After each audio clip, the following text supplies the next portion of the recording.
Esto es Prueba de Fuego y en unos instantes estará con nosotros, como lo habíamos anunciado, el doctor Martín Salas, ex fiscal anticorrupción y ex abogado de Delia Espinosa, a raíz de una de las noticias políticas del día, que es esta denuncia que ha presentado el ministro Juan José Santibáñez a la fiscal de la Nación para su inhabilitación, pidiendo además que se le inhabilite por 10 años. Esto ante la Subcomisión de Acusaciones Constitucionales. Pero está con nosotros el expresidente del Consejo de Ministros, el doctor Pedro Cateriano, a quien le pediría una opinión sobre esta que yo decía ha sido una de las noticias políticas del día. Bueno, es un acto más que prueba que este gobierno no colabora con la justicia, empezando por la presidenta de la República. No da cuenta de sus actos, es una persona que va a la fiscalía y guarda silencio. ¿Cómo un presidente de la República ante un juez o un fiscal puede guardar silencio? Esto es vergonzoso y condenable. No da cuenta de sus actos tampoco a través de la prensa, no convoca conferencias de prensa.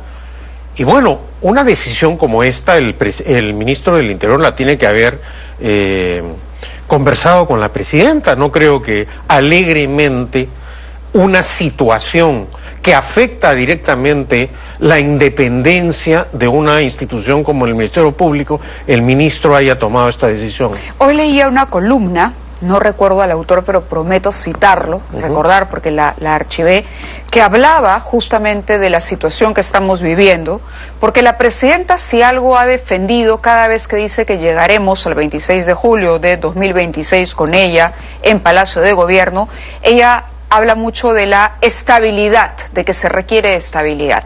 La democracia tiene 3 columnas. En efecto, la presidencia de la República es una, el Congreso es otra, que es el Poder Legislativo, y el sistema de justicia, el Poder Judicial, es el tercero. ¿No? El Congreso continúa, la presidenta se mantiene, hay ministros que a pesar de tener muy alta desaprobación, siguen, el caso del propio Santibáñez, continúan ahí, y el argumento siempre es la continuidad y la defensa y la estabilidad. Entonces, la columna que cito, que ahora mismo voy a buscar el nombre del autor, lo que decía es, sin defender a quienes están a cargo del Ministerio Público y a quienes están a cargo del Poder Judicial, a la doctora Pello, que tenemos 2 personas, las 2 cabezas, hoy por hoy, con procesos abiertos en la Junta Nacional de Justicia.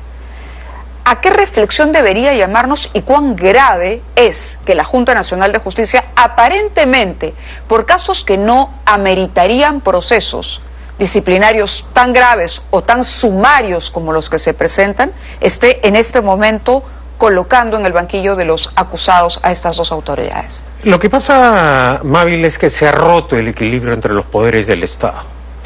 El Congreso usa la inhabilitación política para limitar el ejercicio de sus adversarios. ¿A través de qué? De la fuerza bruta de sus votos. Acá no hay respeto al orden democrático y constitucional. Acá hay consignas políticas de una alianza siniestra en el Congreso. Correcto, pero estoy hablando de la Junta, Pedro. Bueno, y cómo ha surgido la Junta. Un pacto entre Vladimir Cerrón, Keiko Fujimori, Luna y Acuña. Pero la comisión que elige a la Junta no es el Congreso. Digamos, no, el Congreso. Pero me refiero yo a los que han roto el equilibrio entre los poderes del Estado. La Junta es un elemento adicional. ¿Por qué Santibáñez pide inhabilitación política de la fiscal de la Nación sin proceso judicial? Porque está seguro que hay un sector que quiere mantener impune los actos delictivos de los principales líderes que manejan el Congreso y de los señores parlamentarios que han sido denunciados por la fiscal de la Nación, porque hay que decirlo muy claramente, hay un grupo numeroso de congresistas en funciones que han sido denunciados no por los adversarios políticos, por los odiadores, por los medios de comunicación, no, por la Fiscalía de la Nación. Y este infame Congreso ha desechado esas denuncias y no les ha dado trámite. Ha dicho que la denuncia del ministro tiene que contar con el respaldo de la presidenta. Entonces estamos hablando aquí de se supone que un tema tan delicado que involucra a una institución es decir, a la cabeza del Ministerio Público, que es una institución que tiene que estar, que tiene que contar con garantías de independencia, que no debe ser sometida a presión política, un tema tan delicado lo tiene que haber tratado con la presidenta. Ahora, no quiero pedirle que defienda al fiscal, pero quiero ir al tema de aquí está, justamente, permítanme, la columna que yo le decía, que me pareció muy interesante, de Julio Falcén, el día de hoy. Él dice: el enfrentamiento entre el gobierno y sus aliados con el sistema de justicia sigue escribiendo nuevos capítulos y promete desenlaces. Lo último es que la JNJ, la Junta Nacional de Justicia, designada por este Congreso, algo que él corrige al pie porque habla de la comisión, inició un proceso que podría derivar en la destitución de Janet Tello, cabeza del Poder Judicial, y además, con la misma suerte, iría la fiscal de la Nación, ¿no? Y además menciona también el caso del Mininter y de la denuncia contra la Fiscalía. ¿Ha cometido un error la fiscal cuando le ha pedido el acceso a la cuenta de iCloud al ministro, o cuando esto ha trascendido a los medios? No conozco el expediente en sí. Lo que sí está claro es que este Congreso añora fiscales de la Nación como Blancanelia Colán en la época del fujimontesinismo, o Pedro Méndez Jurado, o esa clase de fiscales que estaban sometidos a los dictados políticos del gobierno y del Parlamento en el momento más oscuro de los últimos años. Y yo creo que hay que alertar a la ciudadanía de esta situación. Acá estamos en un proceso de amedrentamiento político de la Fiscalía de la Nación y del Poder Judicial. Ahora, podríamos comparar lo que estamos viviendo con episodios anteriores de nuestra historia política, y le digo esto porque, por ejemplo, podríamos remontarnos al tiempo en que durante el gobierno del señor Fujimori se fue copando las instituciones, o quizá retroceder incluso al tiempo en que el partido aprista tenía una influencia muy importante en el Poder Judicial. Y en el Ministerio Público. Y en el Ministerio Público. Es que estamos, los peruanos, condenados a que quienes nos gobiernan y legislan por nosotros, los partidos, movimientos políticos, organizaciones, como lo querramos llamar, tengan la tentación siempre de inmiscuirse a pesar de las advertencias internacionales. Y digo esto porque la OCDE le ha dicho a los representantes de este gobierno: ojo, que pareciera que hay interferencia política en el sistema de justicia. Bueno, no parece, hay claramente una interferencia política, hay una tentación totalitaria, son partidos lamentablemente que no tienen trayectoria democrática. Cuando Perú Libre, con la dupla Castillo-Cerrón, diré Castillo-Boluarte, apoyadas por Cerrón, plantearon iniciativas golpistas, por ejemplo, modificar la Constitución al margen del procedimiento, se advirtió en todos los tonos que íbamos a un proceso de degradación del sistema democrático. ¿Qué ha ocurrido ahora? Ahora ha ocurrido algo impensable, que el fujimorismo con Acuña, con Luna, sean aliados de ese sector de la izquierda, que dicho sea de paso, maneja el Congreso, porque da la impresión que el hermano de Cerrón cumple claramente las directivas del prófugo de la justicia, ¿no? Porque de otra manera no podemos interpretar cómo el Congreso está aprobando actos legislativos para encubrir actos delictivos e impedir la acción de la justicia. Yo creo que todo esto forma parte de un complot que, para amedrentar a fiscales y jueces, no solo basta con las atrocidades legales que han aprobado, sino también hay una acción política para amedrentar a jueces y fiscales. Eso está clarísimo. Claro, esto al margen, por supuesto, del análisis que podamos hacer de los excesos que puedan haber cometido fiscales y jueces, porque decíamos el otro día en este mismo espacio que no hay nada perfecto, es decir, las instituciones están compuestas por personas y las personas fallan, cometen errores, pero eso no significa que hay que desaparecerlas o anularlas, hay que simplemente corregir, mejorar, indicar con serenidad, con espíritu crítico y esto. Pero yo le decía que pareciera... Y una sí, pequeña acotación. Por favor, termine su idea.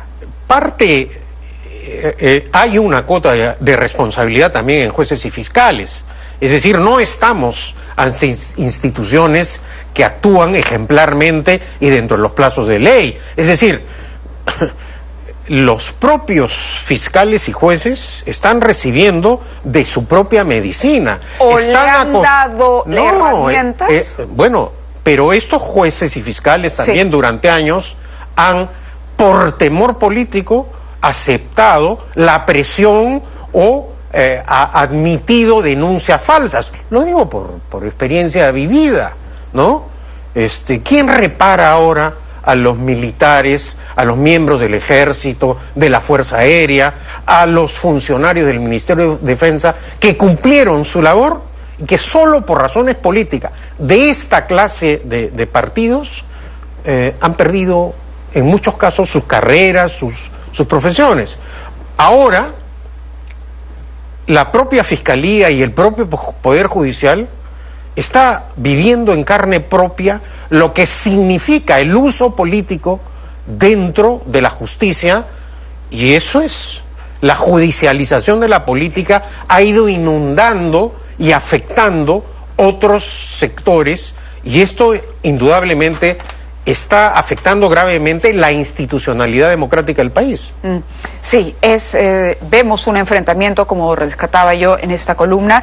La presidenta Dina Boluarte, sin embargo, insiste en que ya llega el 26 de julio de 2026, y es quienes dicen, bueno, realmente Mayla, estamos pagando las consecuencias de no haber adelantado las elecciones generales. Que eso debió ocurrir cuando cayó Castillo. Improvisación, frivolidad, ineptitud, demagogia e irresponsabilidad de la presidenta Boluarte. ¿Añadiría soberbia? Y corrupción, y grave corrupción. El final de la presidenta Boluarte, y ya los peruanos tenemos la experiencia de haber contado con jefes de Estado mentirosos. Sabemos cómo acaban los mentirosos y cómo finalizan su mandato los que violan el orden constitucional. Pero le está diciendo mentirosa la presidenta. Bueno, la presidenta no honra su palabra. Yo no conozco caso como el de la presidenta, que desde el caso de la cirugía plástica hasta los escándalos de manejo del gobierno no haya actuado diciendo o hablando con la verdad. Y yo creo que eso es sumamente grave. Lo que ha afectado la credibilidad y la confianza en el país es el uso permanente de la mentira con fines político-partidarios. Y eso es lo que hace esta mentirosa e inepta presidente. De cara a los comicios en 2026, lo que preocupa ahora también es que, según la percepción, no hablo únicamente de la cantidad de partidos, sino de la manera como se está manejando el proceso electoral. Es decir, primero eran los movimientos regionales. Al final se aceptó que participaran los movimientos regionales. Ahora la reelección para congresistas, pero no para alcaldes y gobernadores. Es decir, en el Congreso se hacen modificaciones que apuntarían, y yo sí lo pongo en condicional porque el de las afirmaciones acá tiene que ser usted, pero yo lo pongo en condicional, que apuntarían a tener un grado de control, aunque al final el elector siempre es el que tiene la última palabra, pero apuntarían a colocar, digamos, las piezas de tal manera que quienes hoy están manejando, ¿no?, tanto el Poder Legislativo como el Ejecutivo, de alguna manera mantengan una continuidad o una presencia que les garantice de pronto, no sé, impunidad por lo menos, o influencia en los próximos 5 años. O que tengamos un Congreso bicameral poco representativo, como lo ha escrito este fin de semana Diego Pomareda en La República, ¿no?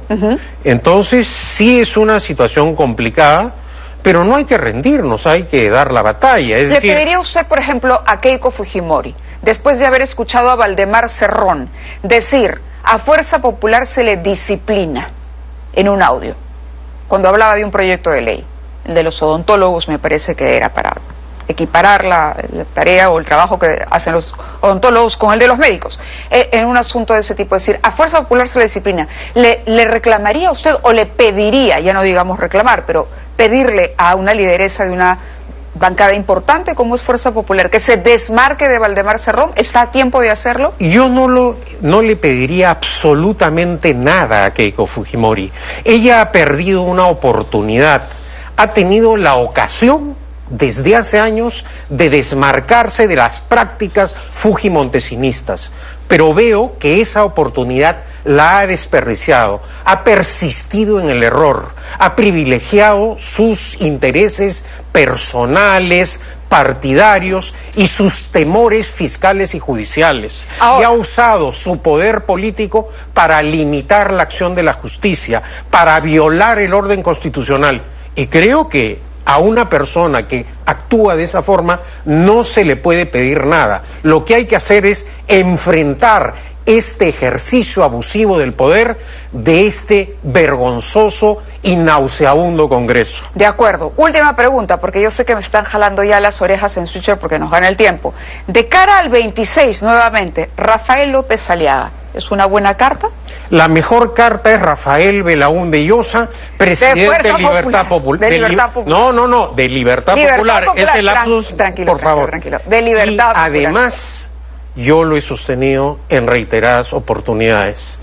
Él, a diferencia del resto de candidatos, tiene la obligación cívica de defender el legado, el honor del apellido que le dejó su abuelo Fernando Belaúnde Terry. Correcto. Hablaremos entonces de los potenciales candidatos y de la propuesta de invite al candidato, invite al candidato. El productor es el jefe. El productor es el jefe. Sí, el productor acá manda y yo soy un soldado de la información. Gracias, Pedro. No, qué ocurrencia, gracias. Buenas noches. Vamos a ir a la pausa y vamos a regresar con el doctor Martín Salas, ex fiscal anticorrupción, ex abogado de Delia Espinosa, para ahondar en este tema de la denuncia contra la fiscal. Gracias.